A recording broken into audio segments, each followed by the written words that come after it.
আছে, ওটার নাম তো অনেকেই নিতে চায় না।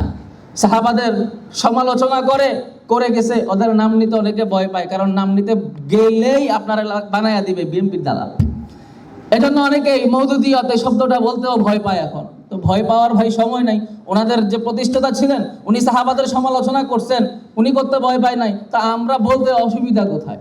যাই হোক, আমার কথা এখানে এতটুকু, সব বাতিল ফিরকার মূল আক্রমণ সাহাবাদের উপরে কেন?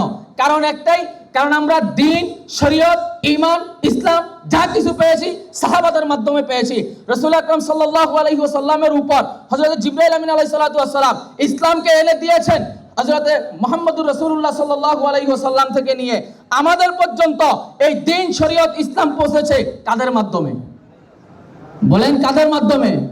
সাহাবায়ে কেরাম রাদিয়াল্লাহু তাআলা আনহুম একমাত্র ব্যক্তি যারা মুহাম্মদুর রাসূলুল্লাহ সাল্লাল্লাহু আলাইহি ওয়াসাল্লামের পুরো জিন্দেগিটা দেখেছেন, সেখান থেকে আমাদেরকে বলেছেন কি তিনি করেছেন, কি তিনি বলেছেন, সবকিছু আমরা কাদের মাধ্যমে জেনেছি?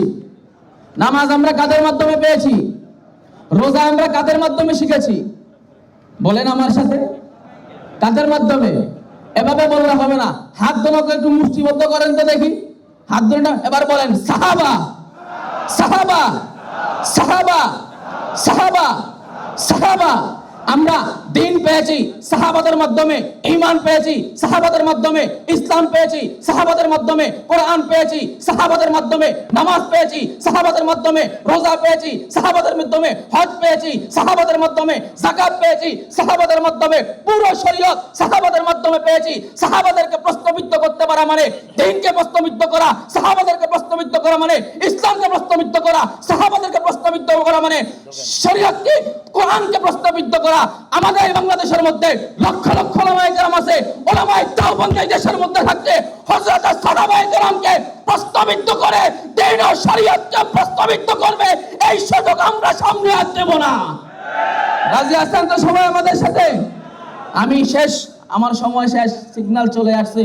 আমি ধন্যবাদ জানাই আমাদের স্বরাষ্ট্রমন্ত্রীকে, অন্তত পক্ষে তিনি যদিও রাজনৈতিক কাউন্টার দিতে গিয়ে তিনি আকীদার বিষয়টা সংসদে নিয়ে আসছেন, মেয়ারে হকের মাসালা তিনি এনেছেন। আমার আহ্বান থাকবে আমাদের বিরোধী দলের মধ্যে কওমি ওলামায়ে কেরাম যারা সংসদে আছে, এই কথা থেকে